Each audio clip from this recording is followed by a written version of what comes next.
তোমাকে বদিবে যে গোকুলে বাড়িতে, হুমায়ুন কবির আসলে কার? বিজেপি নাকি তৃণমূল, নাকি সত্যি বঙ্গীয় রাজনীতির এই দুই দলীয় রাজনীতির বাইরে সত্যিকারের একটা তৃতীয় শক্তির অন্যতম শক্তি?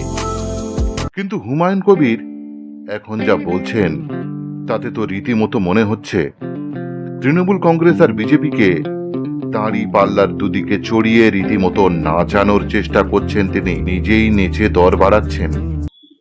রেজিনগর লড়বো, আমার হোম সিট, আর বেলডাঙ্গা লড়বো, দুটো সিটেই জিতে দেখাবো, তারপরে আবার মুখ্যমন্ত্রীর কাছে যাব, গিয়ে জামাই আদরে আবার দলে ঢুকবো। নিজে প্রাক্তন বিজেপি, প্রাক্তন তৃণমূল, প্রাক্তন কংগ্রেসও বটে। বাংলা সিনেমার পরিচালক সৃজিত মুখার্জির বিখ্যাত সিনেমা প্রাক্তন প্রসেনজিৎ ঋতুপর্ণারও অভিনয় করেছিলেন। তারই সিকুয়েল প্রাক্তন 2 আসতে পারে হুমায়ুন কবিরের চরিত্রকে কেন্দ্র করে। সত্যি হুমায়ুন কবির এমন একজন প্রাক্তন যিনি তার সবগুলো এক্সের সঙ্গে সমানভাবে সম্পর্ক রেখে চলেছেন, কাউকে কষ্ট না দিয়ে।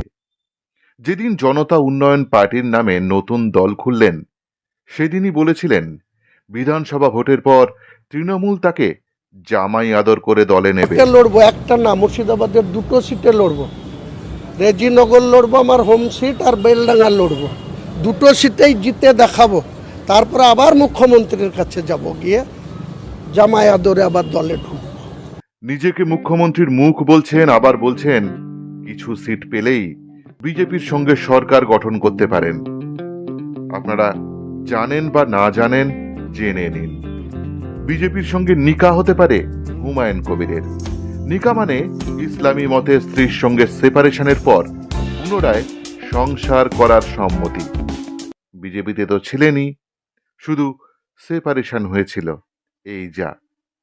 যাই হোক, কি বললেন তিনি শুনে নিন।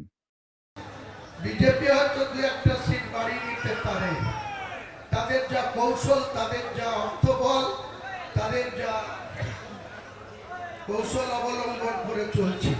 কিন্তু আমি চ্যালেঞ্জ করছি, আমি বেঁচে থাকলে মমতা বন্দ্যোপাধ্যায় চূড়া ফুলের জিরো করব।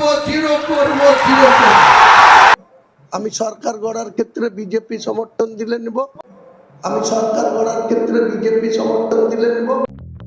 এবার আপনারা বলুন, হুমায়ুন তুমি কার?